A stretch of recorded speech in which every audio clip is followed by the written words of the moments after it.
జయ జయ శంకర జయ జయ శంకర జయ జయ శంకర హర హర శంకర హర హర శంకర హర హర శంకర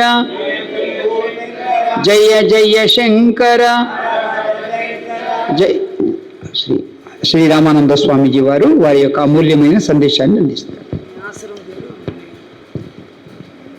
హరి ఓం తత్సత్ గురుదేవ దత్త.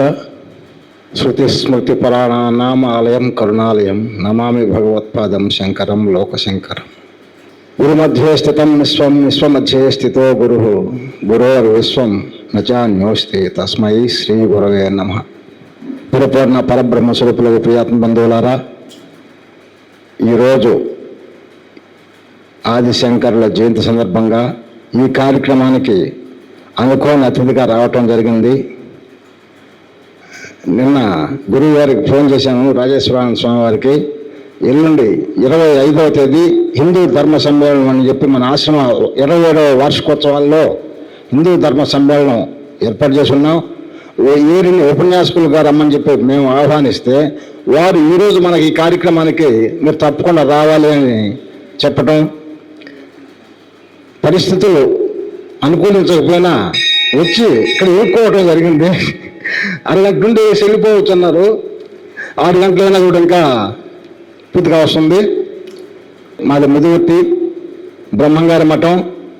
27 సంవత్సరాల నుంచి వీరబ్రహ్మేంద్ర స్వామి వారి దివ్య అనుగ్రహం చేత వారి సేవలో గురుదేవుల ఆశీస్సులతో బ్రహ్మంగారి అనుగ్రహంతో వీరబ్రహ్మేంద్ర స్వామి వారి సేవ చేసుకుంటూ భగవద్గీతను పఠిస్తూ భక్తి మార్గంలో చరిస్తూ మహాత్ములను దర్శిస్తూ సద్గ్రంథాలను పఠిస్తూ సత్పురుషులను సేవిస్తూ సత్కర్మలను చేయిస్తూ సత్యధర్మాలలో నడవాలని, భక్తి జ్ఞాన వివేక వైరాగ్యాలను పెంపొందింపజేసుకోవాలని, పరమాత్మగా నచ్చేటట్లు జీవించాలని ప్రయత్నం చేస్తూ ఉన్నాను. మా గురువుగారు చెప్పేవారు, ఈ మార్గంలోకి నువ్వు ప్రవేశించిన తర్వాత, భగవద్గీతను ముట్టుకున్న తర్వాత, భగవంతుడు మెచ్చేలా కాకపోయినా కనీసం నచ్చేలాగా జీవించు, తిరిగి మానవ జన్మ నీకు వస్తుంది. ఉన్నది చాలా విలువైనది, దాన్ని వ్యర్థంగా గడిపితే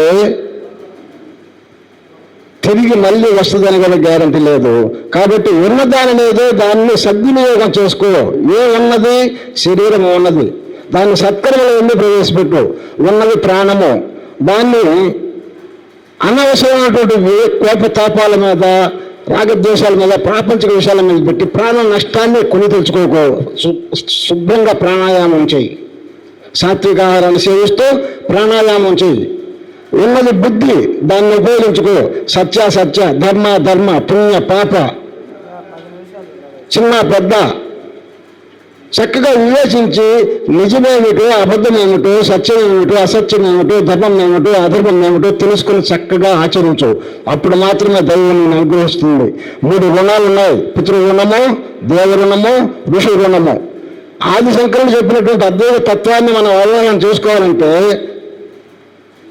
వారు చెప్పినటువంటి గీతలో ఏ విధంగా చెప్పున్నారు చక్కగా అవి ఆచరించుకుంటూ మనం సత్యధర్మాల్లో నడిచినప్పుడే మనం దైవానికి దగ్గర అవుతాం, ధర్మానికి దాసులం అవుతాం.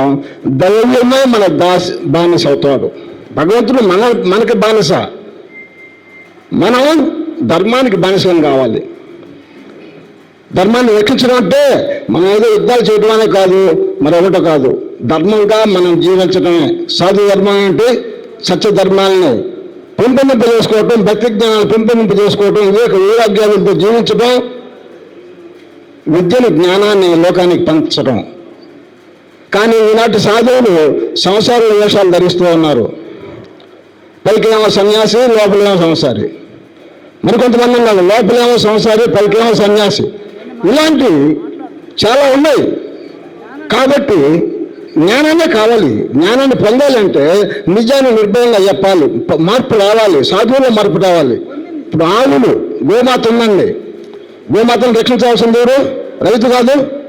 అలాంటి రైతు గోమాతను రక్షించలేని రైతు ఇంటి నువ్వు అన్నదంటే ఆ రైతు ఇచ్చే ధాన్యం నువ్వు తీసుకుంటే ఆ రైతు పెట్టి అన్నం నువ్వు తింటే నువ్వు కూడా గోమాతని